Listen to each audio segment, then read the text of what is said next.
Funnily enough, on the last episode of the show, I was like, I keep doing this thing where I get like 3 interviews in a row and then I space them out to fit my schedule, but I'm not going to do that anymore. I'm just going to edit them as soon as they happen and go.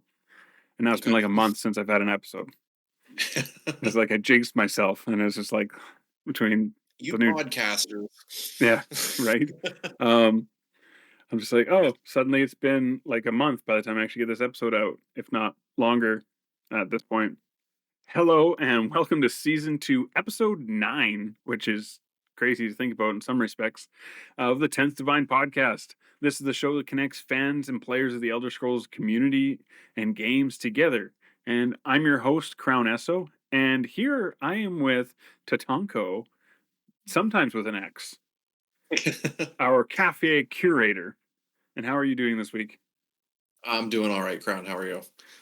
I am doing well for the most part. There are some things that could use improvement, but I would have to say as an overall things are going pretty good. What have you been getting up to in game though? In ESO, mostly the Writhing Wall stuff that started earlier this week. I've Nice. been trying to do my part for that. Doing as many dailies as I can stand to do.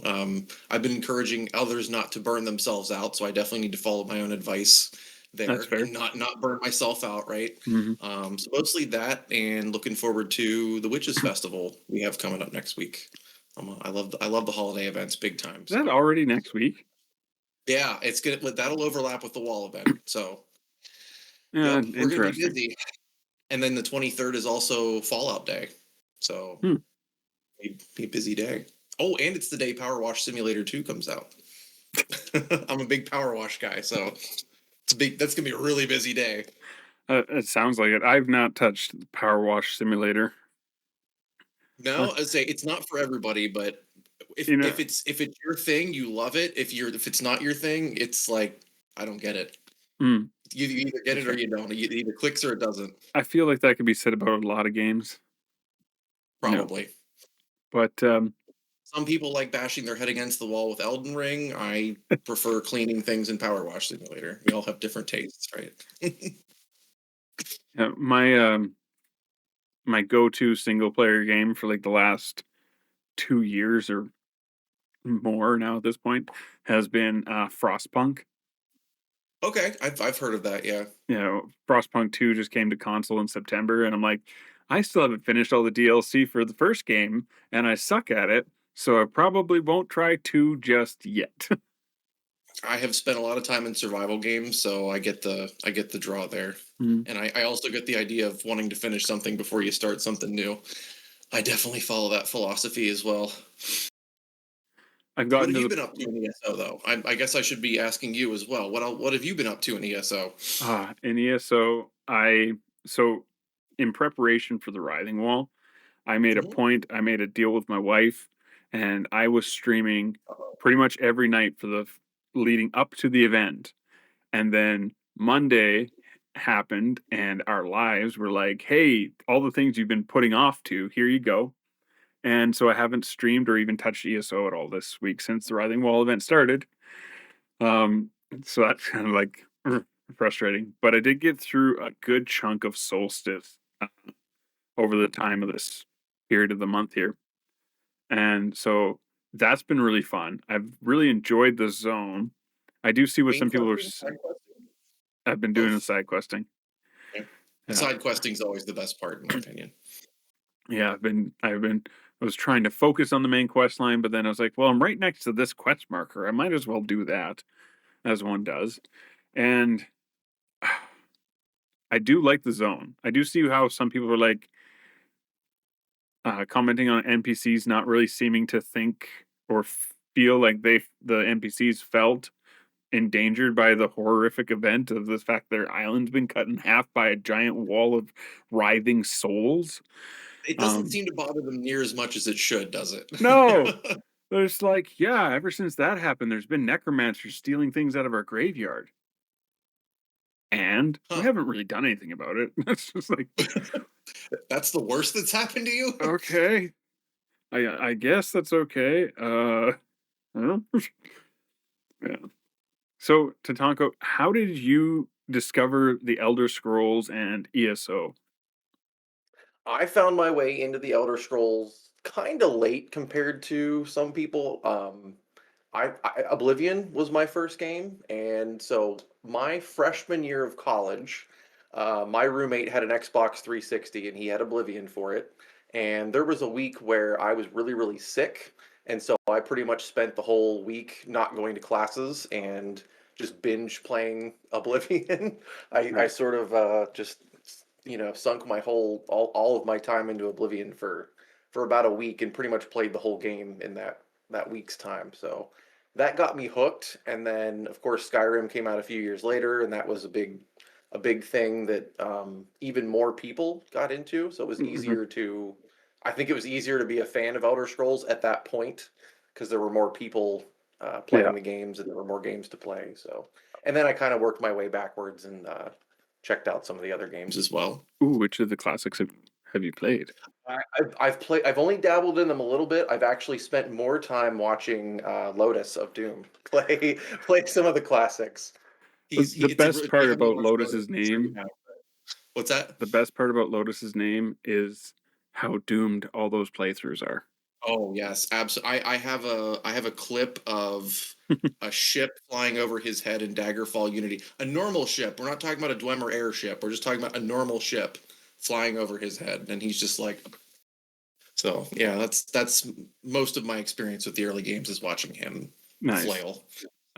Yeah, his extra life stream last year was quite entertaining.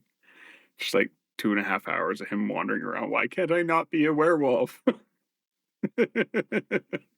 So from there, then I made my way to ESO back in 2018. I was doing my yearly playthrough of Skyrim as one does, and I just really I didn't want to stop playing, but there wasn't anything more for me to do, Hmm. and I really wanted to see more of Tamriel as well, like places that the main games hadn't really focused on, like Elsewhere and High Rock and stuff like that.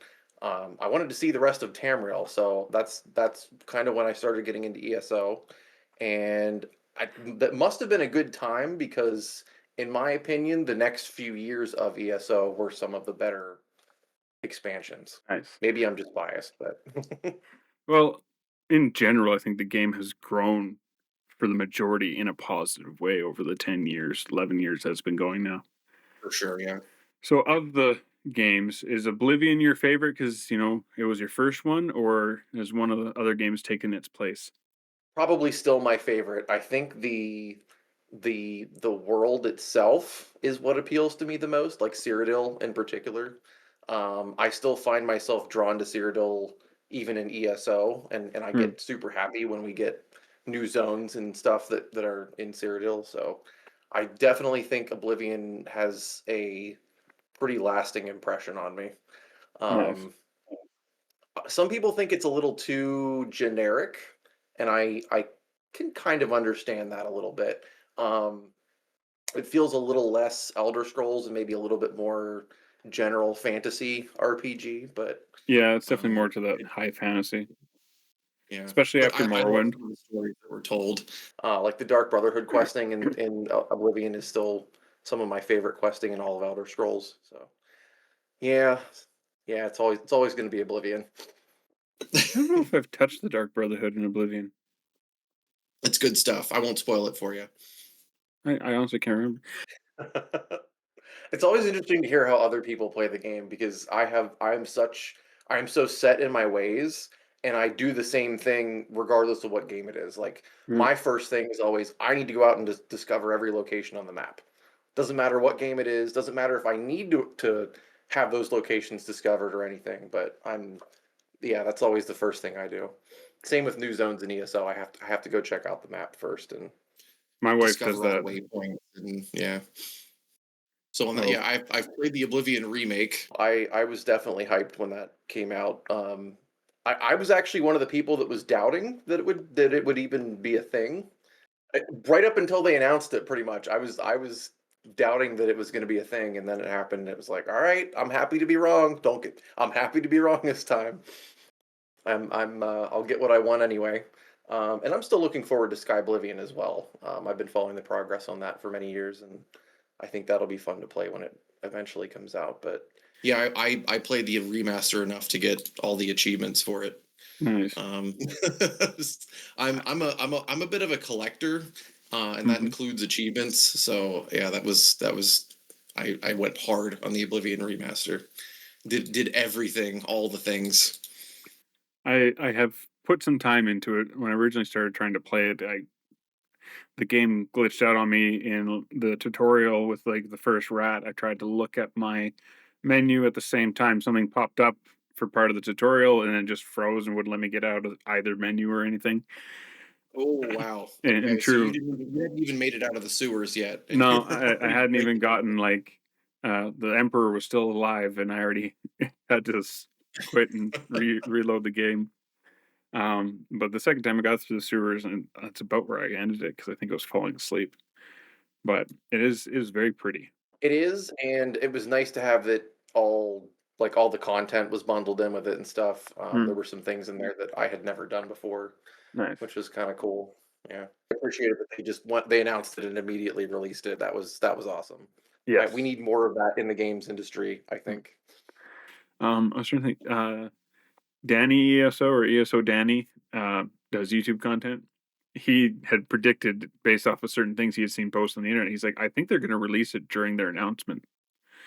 In one of his videos that I watched like 2 days before, I was like, that would be cool.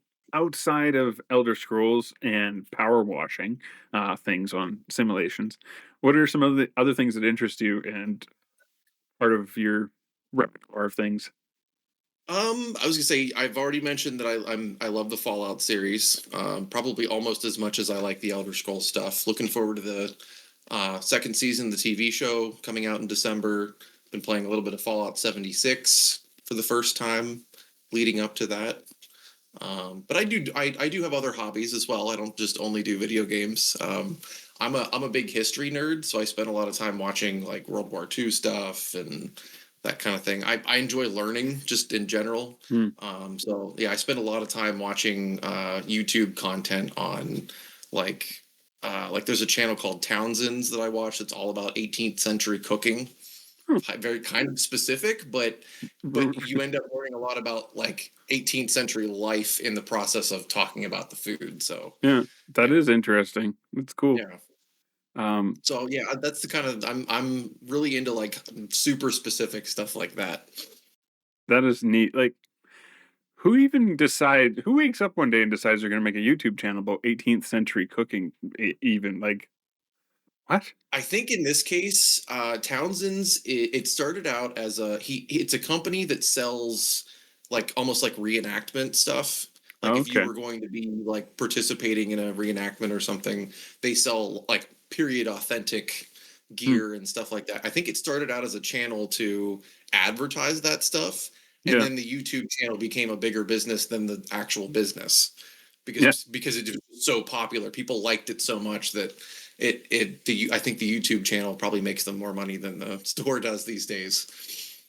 it's crazy. So I yeah, some took a good things thing and just ran with it.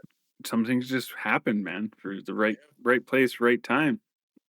That's And now I crazy. look forward to their videos every week. So Mhm. What is a dish from that have you tried making any of them? Or is there one you would like to try and make that stands out? I haven't tried to make any of them myself, but one thing I do want to, I think one thing might want to try and make, especially since we're coming up on the holidays here, they talked about sugar plums, Mm, which I always thought were actually like I always thought at least real plums were involved, and that is not the case apparently. somehow I Apparently knew most that, sugar but plums yeah. are like they start out as like maybe a nut or something, right? And then it's just layer after layer after layer of sugar. Yeah. And so that doesn't sound too difficult. I think I could do that. Yeah. And, maybe take them to a family gathering or something. Yeah, that sounds pretty alright. I can't say I've ever had one, so that'd be pretty neat, No, me neither. No. But it's like sugar plum. Like you've heard that term your whole life probably, right? right? Especially It's around the holidays. yeah, Yeah. with pictures of sugar plums dancing in their head. Yeah, Exactly. Yep. right? Huh. Apparently, it's mostly just sugar, Well, this makes sense as to why children would enjoy it. Yeah, or why they were dancing in their heads and when they should have been sleeping, or so. I don't know. yeah. Too much sugar keeping them up all night. Yep. Um, yeah, that would be interesting. That's what did you say the channel was called? Sorry. So that channel is called Townsend's, Hmm. like TOWNSENDS. Hmm. And then there's also another channel called Tasting History with Max Miller. He's another Hmm. excellent YouTube content creator that does exactly what his name implies. He Yeah. does he does a little bit broader though. So for example, he did a whole week of like World War II, like what people ate on at home during World War II. Hmm. So like he did the Germans and what the Germans ate during like when they were during the war, what the Brits were eating during the London Blitz, and Yeah. like what Americans were eating at home during rationing. Like like they made a steak alternative because they couldn't get real steak, and so it's just fascinating like how much you can learn Um, through the conduit of food. It's really in yeah. chemistry class in high school, I remember us doing Ritz cracker pie, which is a 1940s recipe because apples were expensive. So some I think sort I've of had that actually. Yeah. yeah, and it's some sort of chemical reaction that makes the crackers taste like apples. It tastes like Yep. apple pie, and it's honestly Yep. it's better than actual apple pie in my opinion. I've never had rich cracker pie I didn't like, but I've had apple Yeah. pie I didn't like, and like it's weird, but it's a thing. Yeah. No. No. No. It's weird to think about, but yeah, I got you. So yeah, I'm super into learning. I just really like learning stuff, That's a great thing to regardless be of what into. it is. Yeah. No, wisdom doesn't come from standing around waiting for it to happen. Right. Exactly. So, If only I had some practical use for this. Like, if I could just like get called onto a game show or something, right? Just make a bunch of money off all this useless knowledge that I have in my head. uh, to dream, to dream. So, in ESO, are you a one tune person or are you a multiholic? I try to be a one character person, and I'm pretty sure that's how I think in my mind I was only ever going to make one character, and now I have like 26 of them between different servers and stuff. So Wow, uh, most of those are just there to do dailies, like to for making Ritz. gold and stuff. But Yeah, yeah, exactly. Yeah, they're there mules. for Rit. Okay, so Yep, they're just that's a lot mules. of characters to run through. Yep, Yeah. but I would say 99% of my playtime is mostly on my main character. So Hmm.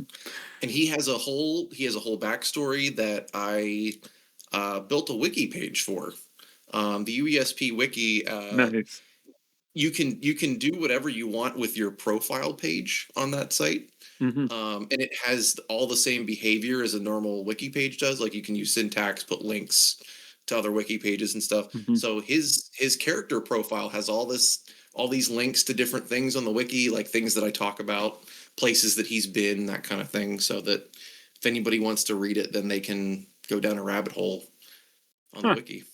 That's really cool. Does your main character have the same name, or does he have a lore He name? he's called Sylvanas the Gilded. Hmm. He's meant to be a merchant, so the Gilded being kind of like Hmm. he's shiny. He's very golden and shiny. So he What goes by the Gilded.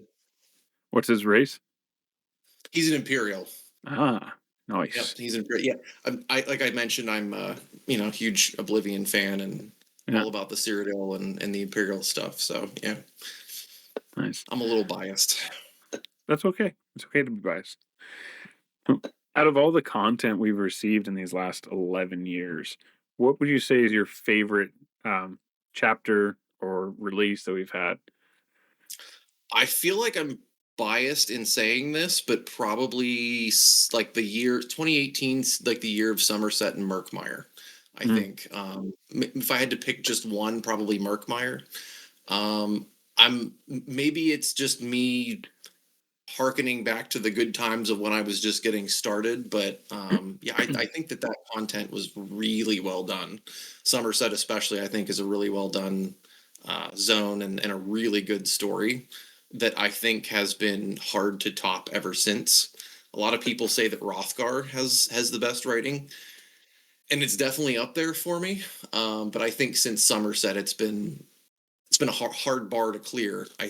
Okay. I think they set the bar very high with that one, and Merkmeyer as well. I think is really really good storytelling. I enjoyed Merkmeyer, and like it's a sizable zone for just the fact it was like a zone they gave away as a monthly login Literally for reward. free. Yes. Yep. And Mhm. like that was awesome. And so I appreciate that we're getting more Argonian stuff with the current content pass release and these two different tribes. And I'm curious to see more of the stone nest stuff once we get to the other side because they were more on the other Yes, side of the island. I was just gonna say that. I'm keen on hearing more about that too, because all Mm, we've heard so far in ESO is about the other side of Argonians, the non-permanent side of Argonians.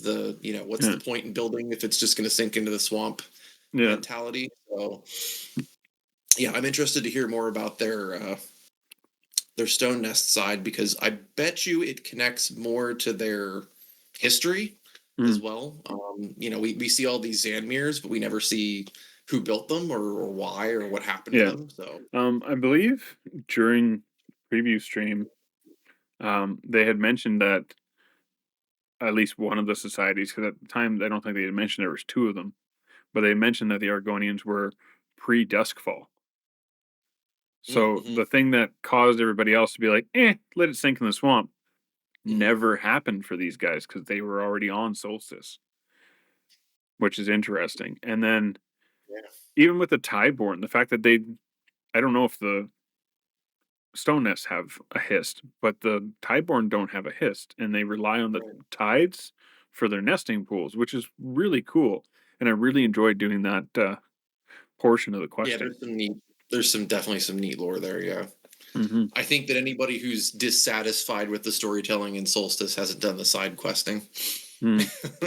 The main quest, I'll take it or leave it, but the side questing was pretty good. I also really enjoyed the carnival aspect with Sanguine. Mm. It was really fun. I've done one of his tents. I discovered another tent, and I'm like, oh, this is like a thing here. It's like Hmm there's more than one. So that's kind of interesting. Tell the viewers, how did you get into streaming and where did the idea of the White Gold Cafe come from? So I've been doing content creation for quite a bit longer than I've been doing Twitch streaming. Mm, Probably about 2014 or so. I started off with screenshots actually. I would do um, I guess you could say like really artistic screenshots, and then I would often write stories to go with them. And this was in a game called DayZ. I don't know if you're familiar with DayZ or if you've heard of it. I've heard, but I've never looked into it. But Just say that's for cool. anyone who's not familiar, DayZ is it's a zombie survival game, and it's based. It was built on the game engine from a game called Arma, which is a military simulator. So it's yeah, we're going several layers deep here. It goes back a while. But anyway, so Daisy was still in its development period, and I spent a lot of time taking really really really high quality artsy screenshots and posting those for folks to look at and use as wallpapers and stuff like that. Often got asked to make YouTube thumbnails and stuff like that, and ended up doing some contract work for the developers actually, and even went to meet them at their offices in Prague in the Czech Republic. So I've That's been doing cool. this for yeah, it was very very cool. It was one of those once in a lifetime kind of experiences. So I'm definitely grateful for that. So I did that for quite a few years, and I was also primarily responsible for the Daisy wiki as well. Hmm, Kind of more or less built that from scratch and then eventually handed it off to some other folks. So I did all that stuff with Daisy for a number of years. And then around the time that I started playing ESO, I kind of started to give up on, I not give up on, maybe that's not the right way. I started playing Daisy less. mhm. Um, of other things in my life were changing, and it just wanted something different, started playing ESO. And didn't really want to do the content creation thing anymore. It kept me hyper busy for a very long time. Like I had It schedules will that I do was that. posting things on, and yep, say I don't need to tell them I'm preaching to the choir here. Sometimes you just don't sometimes you just wish you didn't have to do that stuff, and that's totally okay. Doesn't mean you don't like it or don't enjoy it. Just, sometimes you need a break. Yeah. So I didn't do that for a while. And then a few years back, I was at PAX East, with a few other ESO players, and they kind of talked me into streaming. They convinced me that it would be a good idea for me to do that. And it started out as I had intended it to be more of a co-working thing. I don't know if you ever caught any co-working streams or done any yourself, No. where folks they're live, but they're more focused on what they're working on, and it's the whole point is that other people join you in doing the same thing, and you're all kind of just working together, and you can chat and chat occasionally or whatever. That's kind of what I had intended it to be. That folks would just come and hang out with me while I did my job, basically, and Yeah. it very quickly turned into something else. I started going over the news fairly often, and then that just kind of became a thing. Hmm. So I know a lot of folks show up just to hear the news some mornings, and because I start so early in the morning, I start at 7:30 Eastern, so I'm an early stream, and so It's I 5:30 cater for to. me. Yeah. Okay. Oh, wow. Okay. So you may not even be out of bed yet. Um, so I definitely cater to a particular crowd that, like, people who want their coffee and don't want like you're not going to see me yelling or doing anything crazy or playing like Hmm. super high beats per minute music, or you know what I mean. It's a calm atmosphere where you're sipping your coffee and just calmly starting your day, and not yeah. Hmm. That's what it turned into, because I couldn't I couldn't resist talking, I guess. That's Couldn't perfect. resist blabbing. So, how did you become Tatanko? And then Um, why is there sometimes an X? so the X, we'll start with the X because that's the simpler explanation. That's just there because sometimes I don't get to that name fast enough and somebody else gets it before I do. So unfortunately, yeah, it's got an X in a lot of places. If you can't find just Tatanko, then probably add an X to it and you'll likely find me. As for where Tatanko came from, that goes back quite a bit longer. Um, Let me set the stage for you. It's 1997. Tatanko is about 8 or 9 years old, and he's watching Toonami on Cartoon Network for the first time. He's watching Dragon Ball Z and Gundam Wing and other anime shows and stuff for the first time, and absolutely falling in love with them, because he's a nerd. And so I needed a name that was mine and only mine, and I wanted something that sounded. I think 8 or 9 year old me wanted it to sound Japanese. I think I wanted it to sound like the names of the characters that I was watching in these shows. So that's what I emulated. I wanted something that sounded like a character from an anime show or something like that, and This makes sense. Yeah.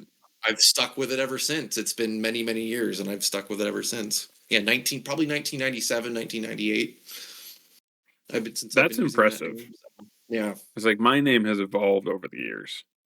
It's been this one for the longest. Like my entire Where adult did your life has name been come this one. from? Actually, I've kind of wanted to ask you that for a lot. Let me flip it around on you. Where's your name come from? So, Crown Esso is the amalgamation of uh, the two jobs I had at the time. Watched Hackers, which is a great movie, and if you Yes, it is. haven't watched it, you should. And to look at it now is also quite hilarious to think of that's what we thought computers worked like at some point. Anyways, um, but in that, uh, you had Zero Cool was the guy's username at one point, right? And so I had Zero Hack because I like the dot hack games and stuff at the time. So that Okay. was I Zero remember Hack those. 74 became my username for a while. And then I needed to evolve and change after that. So I kept the zero, and that's why Crown SO ends in a zero. Okay. It's a long-winded way to explain just the zero. No, that's But okay. I get it. I get I it. worked at a bar called the Crown and Anchor Pub, and I worked at an Esso gas station. I thought so. I didn't think there'd be too many other places SO could come from. Yeah. So, and those were my two jobs at the time, and I needed a new username, and that's the sum of it was I was working at these two places, squished those two things together. It's been fun being part of the ESO community because so many people like ignore the fact that there's two S's there. So I get called Crown ESO a lot, and considering we have Crown Gems and Crown Packs and Crown this, this sounds Well, like I was and really a lot of people. uncreative with my name and just like Crown ESO. Tatanko, when do you think the wall is going to come down?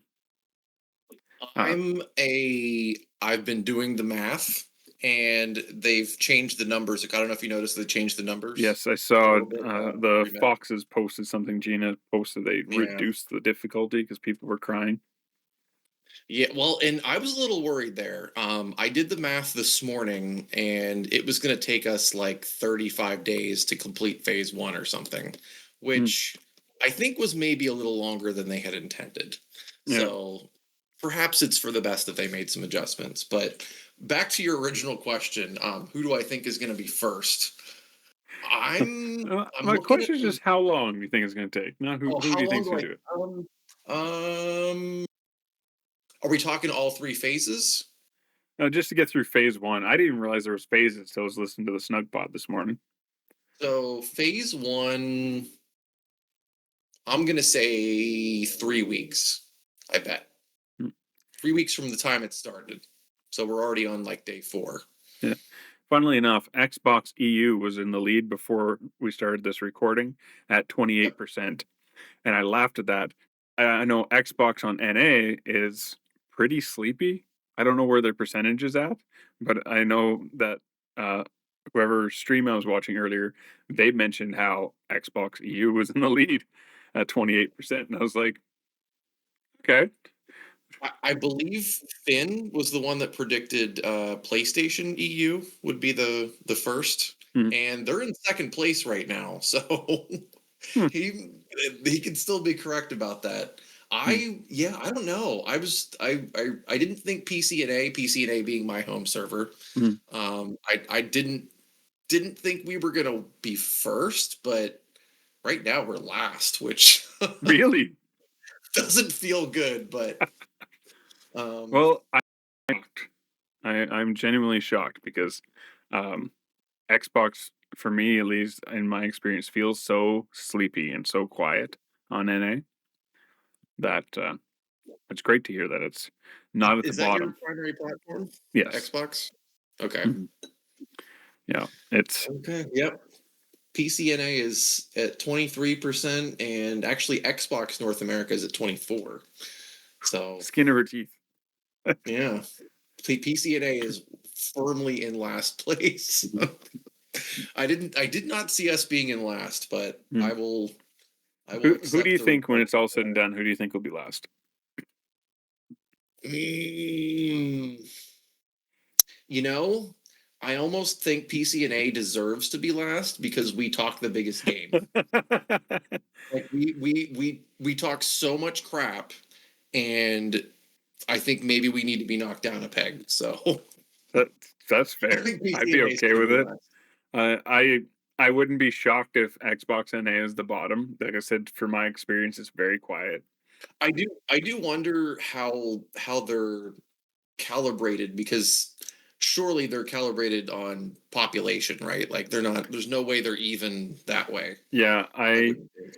I have heard a few people say that, and I agree that this makes sense because you wouldn't want if the population was half as many people, it's going to take them twice as long to do it, and that's assuming that you have that same number of active players actively pursuing it. So, Hmm. I think yeah, it makes sense to be population based. But I don't think we've ever actually seen a breakdown of what the populations are. They talk about like No, their I don't total I don't numbers, but yeah. they never tell us how many in each, Nope. and that would be a curiosity for me to see. Yeah, all we've got are, anecdotal bits like you said about your guilds being not super active right now. Hmm. I mean, they might be now. I haven't logged in this week. That's true. Monday evening, my friends list was like it was popping. Nice. I haven't had that many people online in a long time. Not even during events. I mean, like normal events, I guess I should say.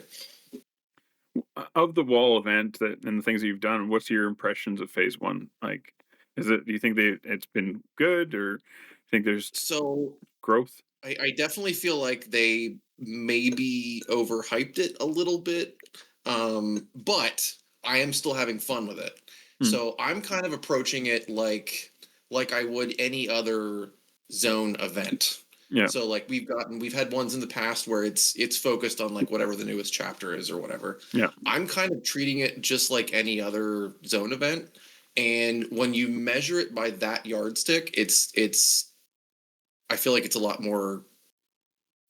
closer to meeting expectations, I think, versus like thinking of it as this special thing that's never happened before.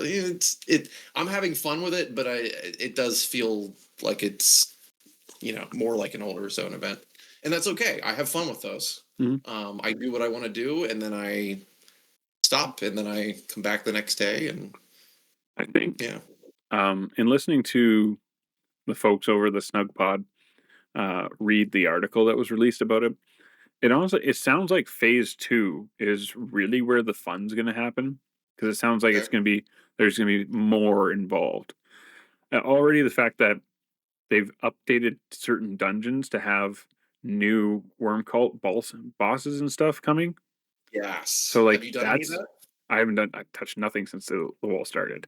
That's right. Yeah, you said you've been rather busy since Monday. Yeah, Yeah. I have to give them credit there too. The stuff that's in the base game and the things that you can do without having the content pass are very impressive in my opinion. I don't think they're getting enough credit for that. I think It because sounds so really many cool. people have the content pass and they're not seeing Mm, those other things because they don't have to. But yeah. I don't think they're I, getting enough. I don't think they're enough talking about that enough. I also found it interesting that you can specifically go to the island of Stirk to support the Yes. Stirk Yep. Fellowship if you don't have the new stuff. You can still Mhm. craft things there and do quests there that Get your event directly impact the boxes. numbers. Yep. And like from a outwardly perspective view, like I feel like the balance that they've come up with for making sure that everyone can still be involved in this sounds like they did a really good job of coming up with Mhm. different things to do. And realistically, this seems realistic. Any kind of war front, not everyone's going to the front lines. Not everyone can, not everyone will, right? So it's really interesting to see how you can be essentially, as they were joking on the Snug podcast, packing people's lunches for them before they go off to war, as you're doing the food crafting over the cooking fire. There's even unique dialogue on Stirk. Like if you go those same characters that are present in both places, like Yeah. Razumkar, and they have different dialogue on Stirk, and they'll tell you, like if you do the intro quest for uh, the orc Squirto, if you Mm, do the intro quest for him, at one point they talk about, oh, we're building a watchtower, and he says, no, like let me stop you there before you even ask, like, why are we building a watchtower on Stirk? And he says something to the effect of like, what we're doing here is still important and it still needs to be protected and it's still contributing. Like he says that in the dialogue, which I think is, but you would never hear or see any of that if you don't go to Stirk. yeah, which is really cool. Yeah.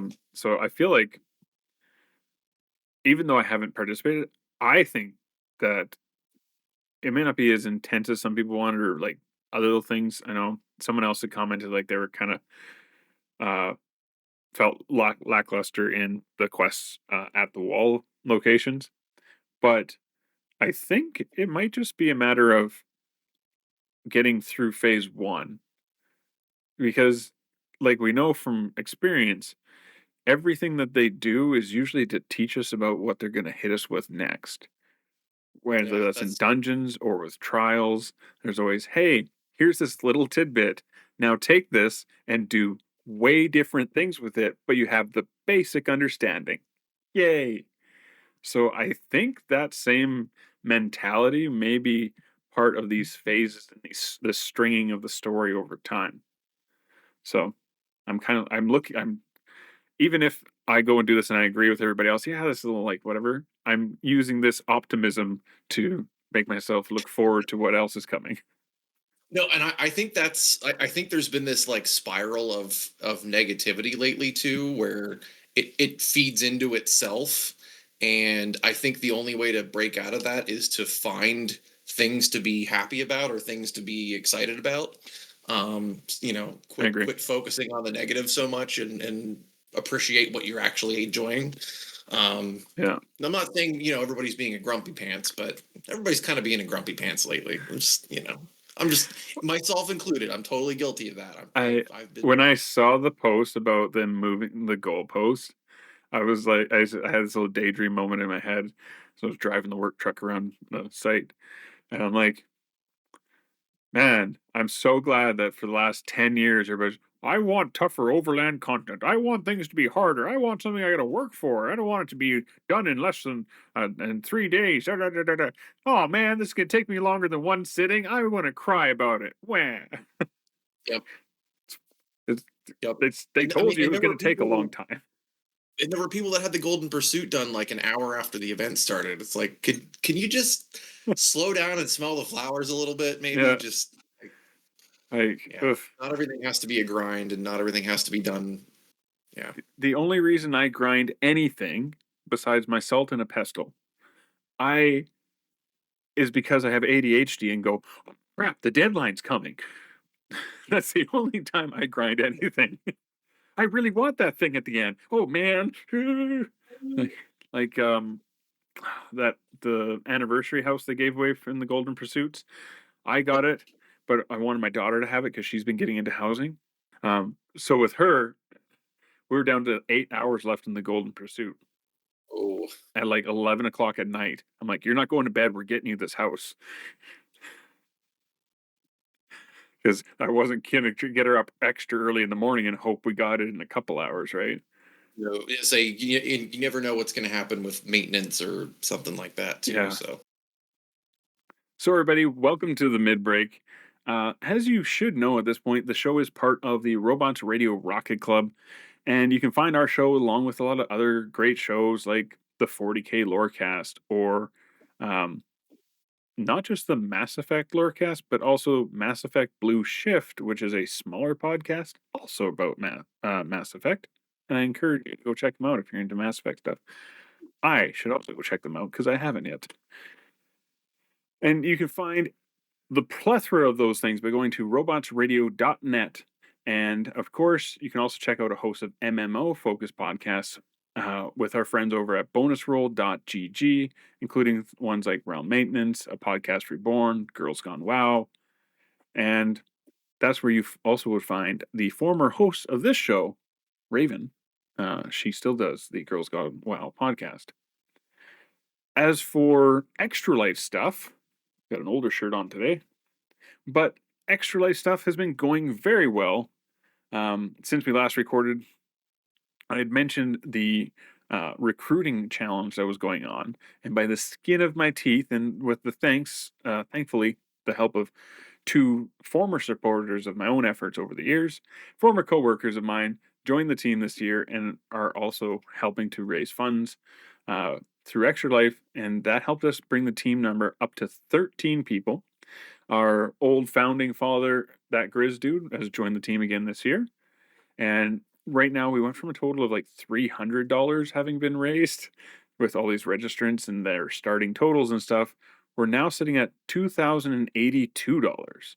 We're nearly at the halfway point of our $5,000 starting goal with all these extra people coming in, which is really exciting because of the fact that if we hit about the same amount we did last year, which was a little over $8,000, we'll have raised $50,000 in the 5 years we've been a team, and I'm very excited about that.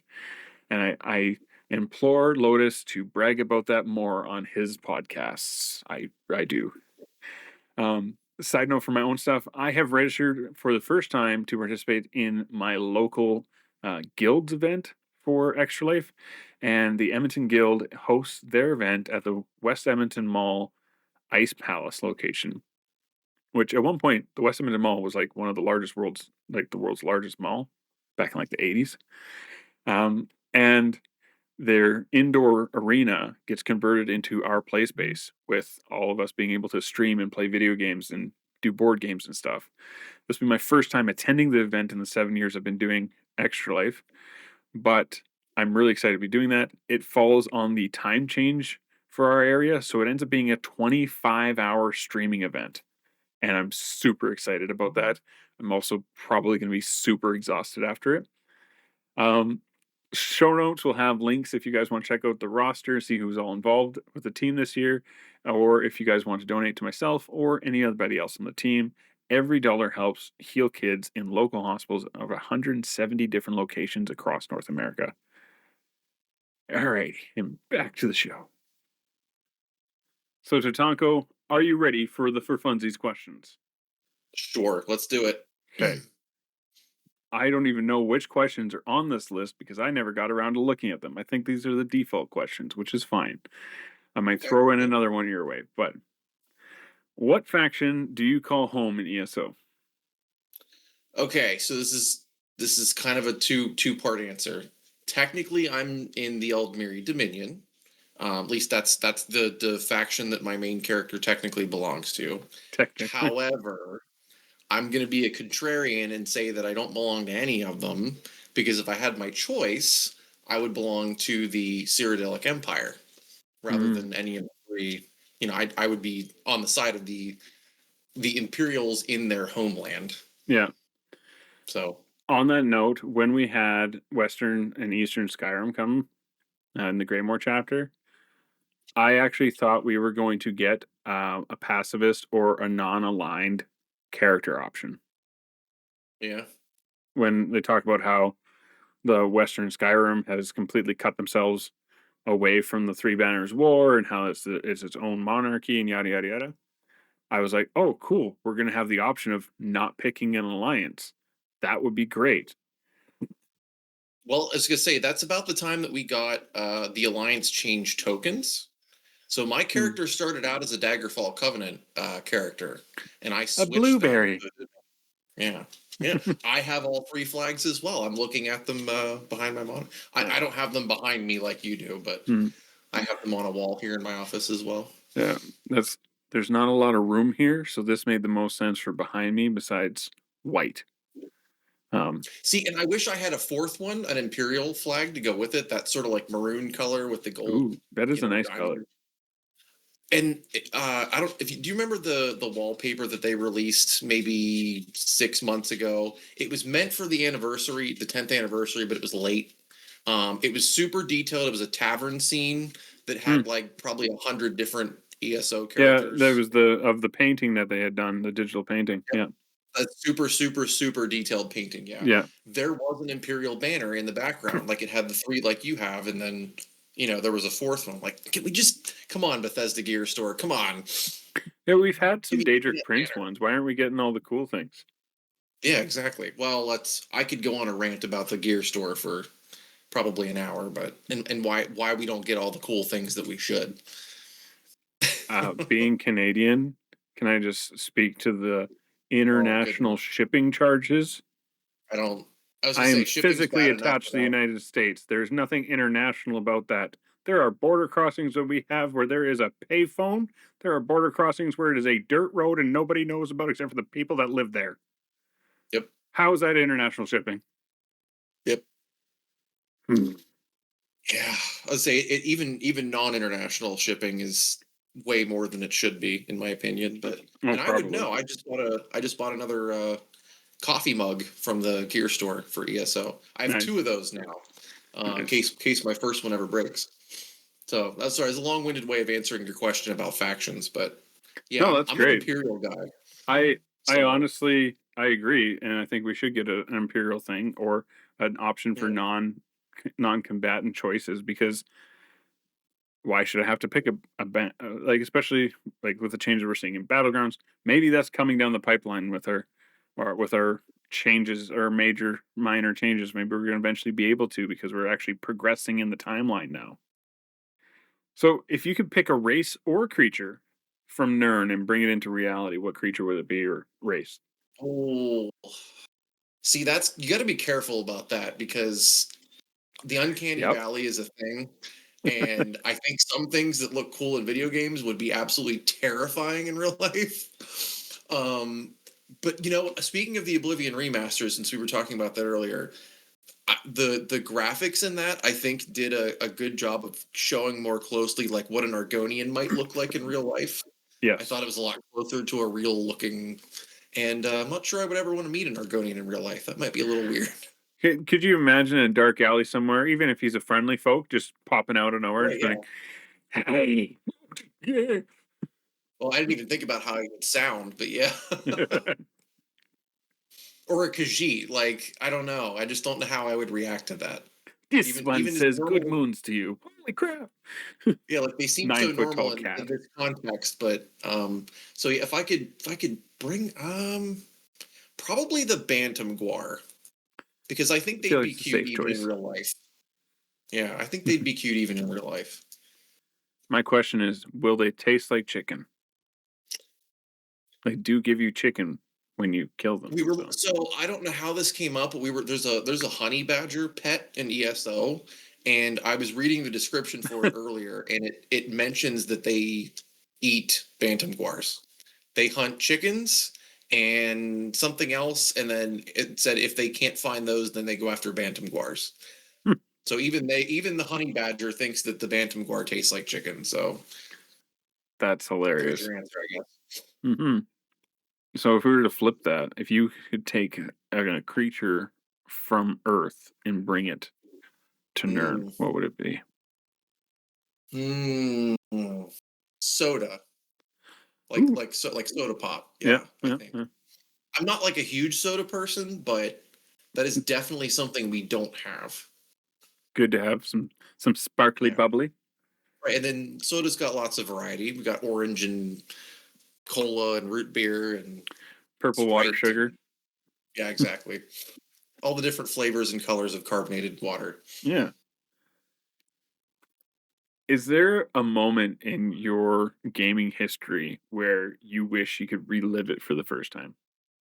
Oh, absolutely. And I'm not going to be alone on this one, but Halo 3 launch night was extremely memorable.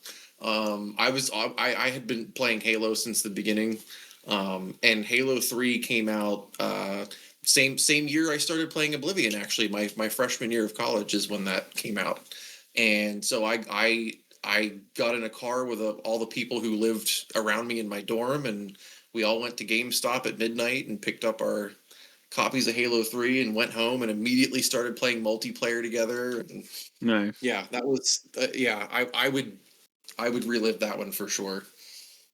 That was a fun night. Yeah. Um, what is your favorite type of food? Oh, hmm. Favorite type of food.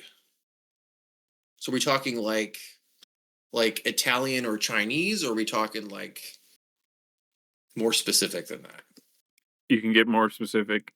My kids got hung up when I asked them on a recent episode 7. I interviewed my kids, and all Yeah. three of them were like, "In game or in real life?" And I was like, "No one's asked me that before." But all three of my kids did, which was really Okay. interesting. Yeah. You know what? I'll take their question and kind of answer it like that. There's something that I think is cool in game, and also that I've tried in real life, Mhm. and that is the juniper dumplings from Skyrim. Hmm. They were added with the hearth homestead hearth whatever Yeah. the update was that added the house building stuff. Yeah. added a bunch of food items as well, or not juniper, lavender dumpling. Sorry, Hmm. um, lavender. Yeah, not your first thought for food, No, right? Probably you're probably like, okay, lavender and food. That's weird. As it turns I just out, there I is. just imagine eating like children's laundry tablets. It's not like that. Oh no, it's not like that at all.